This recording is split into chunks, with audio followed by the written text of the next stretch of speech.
I'm not going to tell you guys anything you don't know, but the thing that just continues to amaze me about this defense is how well they bounce back. They bad call, I mean, we know they've had some horrific PIs against them this year, and man, they just answer. They just come right back, and they don't miss a beat about it. It's really it's an impressive thing, and I don't think it's just about them. I think it's about you know going back to the summers with Jerry Schmidt. I mean, we've heard ex-players talk about how hard he pushes you in the summer and how much he challenges guys mentally. Um, and I think that shows. I think you see a resilience in this team that maybe didn't exist in the early years as, Schmidt had time to kind of build this in the way he wants it to be done. So the reason I lead all that off is this is coming right off the Eli Bowen bad pass interference call. Soft. It's just a soft call. We watch SEC corners fight and grab and claw, and then they call a few of these this year in Oklahoma. It's just been hard to explain. Anyway, here you're going to have Peyton Bowen make a nice play. Bo Prabula, he's going to undercook this a little bit. He puts a little too much air under it, lets Peyton Bowen get right there. And they're going to show a view here in a second. I don't remember thinking about this during the game, so maybe I was making a note or something like that, and I just didn't see the replay from the end zone. It's not even this one. But I mean, that would have been it. Of course, okay. So here it is. Peyton Bowen's got much more of a chance to make this play than Marquise Johnson ever did. So again, I can't say enough about how he has started to fulfill all that promise. Last year was a tough year for him, a lot of injuries, fighting through stuff. 2023, you were like, man, this guy's going to be really special. He's going to be unbelievable.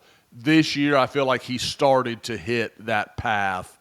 And the good news for OU fans, I think he's been really good and might be on some, all SEC lists next year.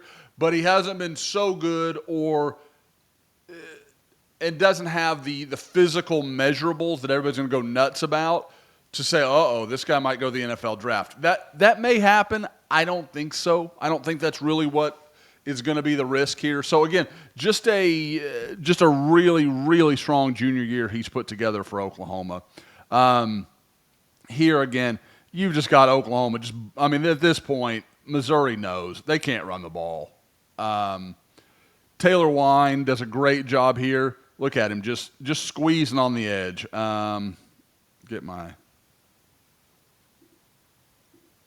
Let's see here. That. And, okay, yeah, we're ready to go. All right. So you got Taylor Wine right here. He's just going to squeeze. Look, just square. He's staying. Once he recognizes Prabula does not have the ball, okay, I'm closing. But even then, look how sound he is. I know that sounds silly to highlight, but, man, you watch this all the time where these guys get beat backside or they over-pursue and a running back cuts behind them. And, man, how's Hardy going to do that here? It's just – or is that Roberts? It might be Roberts. Anyway, regardless of who it is, and then how does this not get called? How is that not a penalty? I can't begin to understand.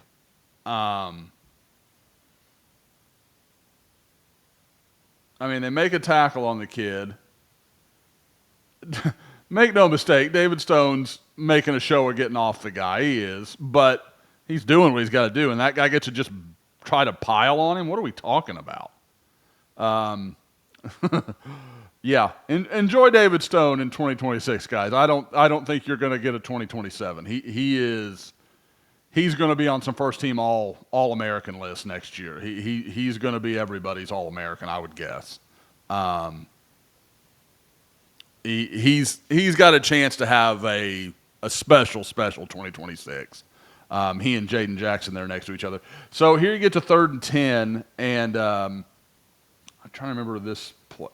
Oh, yeah, I just want, Cortland Guillory. I know there's a pass completed and people will focus on that, but look at him just go make this tackle on a good, far more experienced player than Josh Manning. I think he's a junior now at Missouri. if I'm not mistaken. I think that's right. Guillory just goes and makes, and look at Kirby Moore. Like, you can tell how badly they know they needed that first down. They needed just a couple more yards. And Guillory, just in a one-on-one, goes and makes a tackle, makes a play, wrestles him to the ground. And again, this is a credit to Oklahoma's defense. 4th and 3 at midfield, you're like, man, the odds you're going to get that against this Oklahoma team with Bo Perbula as your quarterback is not great. It's just not. So they've got to do it. Yeah, you can see Drinkwitz, like they wanted to go for it. They just don't think they can. So again, just a credit to this defense. I just continue to be impressed with how they handle tough situations.